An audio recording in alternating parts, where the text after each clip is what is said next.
ancient woodland has SSI protections. But not very far from here there's a 50-acre orchard which, although it doesn't have that kind of protection, we've now had two bioblitzes, and we've had lots of experts come around looking at the wildlife and the fauna there, and they have actually discovered quite a few of the very rare species which are also present in this woodland. How would you value that habitat that doesn't have the protections that this one does? Well, we know two things, that as natural habitats are sort of left over time, they accumulate biodiversity. So the fact that it's an ancient orchard means it's been accumulating biodiversity for a long time. So that's an important fact. And the second point is that actually some of these woodlands like this were cleared only sort of 200 years ago from the landscapes around here. So it's quite likely that some of the biodiversity sort of stayed across the landscape when it was cleared, and when it was converted to farmland, it's persisted in that landscape, and it's persisting to this day thanks to the orchard.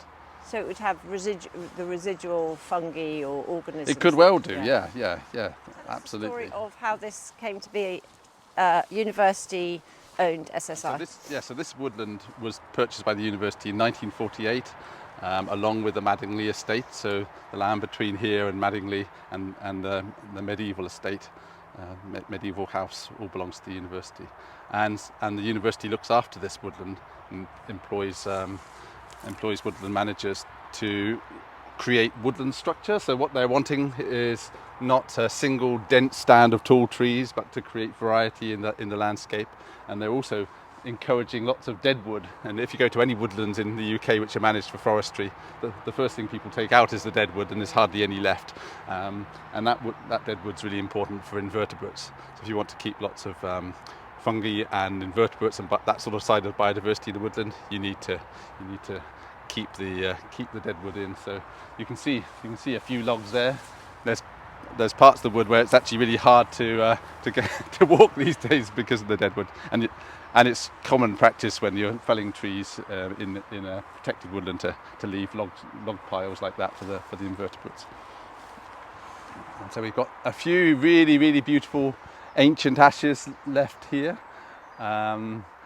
The woodlands, parts of the woodland have really suffered from the ash dieback like everywhere else, but there's some really beautiful ones surviving. And the woodland's also pretty unique for its elms, and so we've got a whole row of elms surviving here. And I think the former... The thing is, like, the Nature Recovery Network is all about trying to make those connections and connect up the landscape. So, Cambridge Past, Present and Future and Natural Cambridge are actively involved in thinking about how you can make the connections here. And so the reserve is planting new woodlands to connect up these rather unique bits of woodland with other bits of the landscape. So that's really important, and that will be supported to some extent by government grants. Other bits of the planning process, much less thoughtful in terms of connecting up nature, including the biodiversity net gain. That's not really thought about how you connect up nature. That'd be very place specific. So it depends a bit. But this is what I was going to show you. Let's have a look.